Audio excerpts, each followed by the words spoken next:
on with this vlogging and being sick situation. So, sorry. You probably hear some noise in the background. That is actually my brother watching a movie, which is particularly rambunctious. I don't know what it is. This video is going to be about celiac and how, as a person with the disability already, I have SMA, and how I also have another one, celiac disease.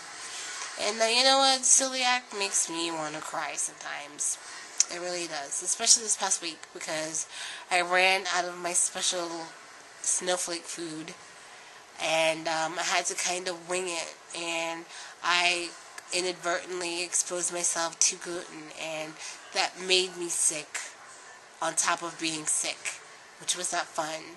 And just yesterday, my stomach has been kind of soothed by some ginger candy that I had eaten. And it's difficult. I don't know why anybody would voluntarily put themselves through a gluten-free diet, because it's hard. It's hard and it's expensive. Gluten is everywhere and in everything, and you have to be so careful, and you have to always double check. You have to always make sure that each bite that you're putting in your mouth is safe for you to eat. And that's how I live, and food used to be a comfort for me, and now it's danger. It's almost like poison, and that is already messing with my food issues that I had before. So it's very hard, and having to kind of wing it and figure out safe things that are yummy and good for me to eat this past week really kind of brought it forward and center to me. I couldn't just go into my freezer and pull out a gluten-free frozen food meal because I ran out, and I wasn't going to be able to re-up until the 15th, which I did. And when I went to kind of make up for the fact that I ran out of food, I bought like $150 worth of gluten-free snacks and foods for me to eat. And I'm hoping that this time it'll last the entire month because I'm on a budget, and I just couldn't afford until the 15th to go and get more gluten-free food. And I was wondering before, like, how people did it. People who are on a budget, or people who are on restricted incomes. How do they balance their dietary needs with the amount of money that they have? And thankfully, Whole Foods does accept EBT cards, which was really surprising. And they also have coupons. Dudes, Whole Foods has coupons for some of their shit. So I'm totally on that the next time I have to go grocery shopping. And I also go to my local grocery store to get things like cereal, and I can eat like Frosted Flakes and Rice Krispies and stuff like that with soy milk. And so I do two shoppings: Whole Food shopping for the bulk of my items, and also my local grocery store for a lot of the fresh like fruits and vegetables and things that I need to keep myself healthy. And it was just really kind of eye-opening. I was really kind of sad because my family was eating like KFC or Burger King or whatever, and I couldn't eat any of it at all.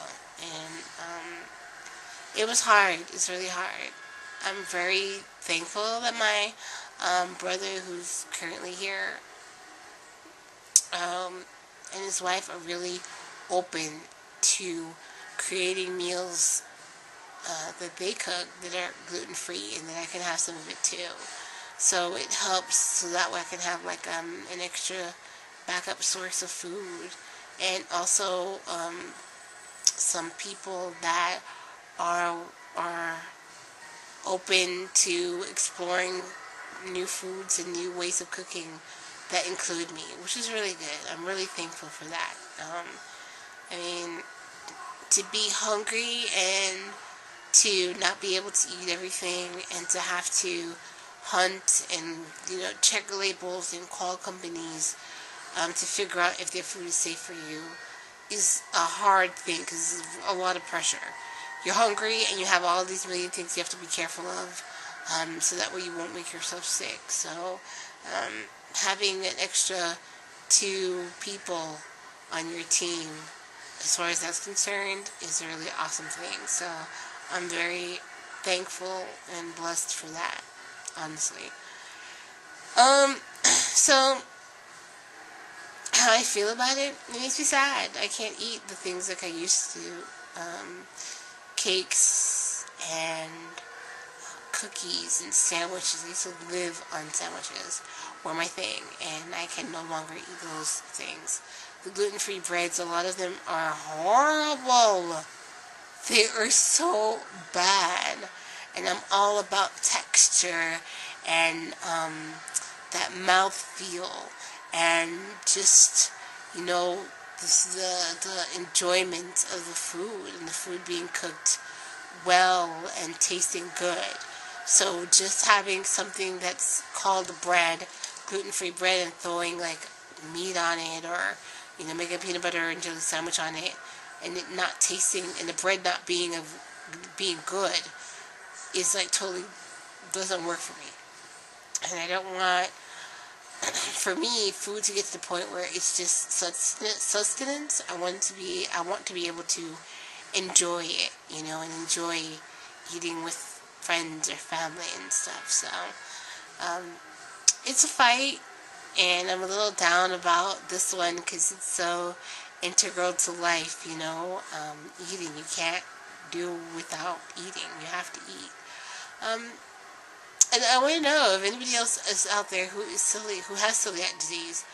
What do you do to kind of sustain yourself throughout the day? Because I find that if I don't regularly eat like breakfast, lunch, and snacks or something, that I'm starving, and it's kind of cumulative.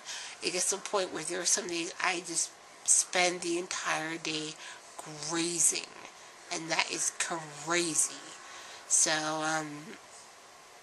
anybody out there with celiac, tell me what you do. If anybody has any ideas how to make food last or stretch it or something, I'm all ears and eyes and stuff. And keep in mind, it's difficult. I can't cook anymore, so most of my foods are pre-cooked. So I just heat them up in the microwave, which is easier for me. And like I said, thankfully my brother and his wife, when they cook meals for themselves, they kind of, make sure to include me as much as possible too. So, tell me what you guys do. And if you have any questions or suggestions or anything, let me know, and I will answer them. Have a great day. Bye.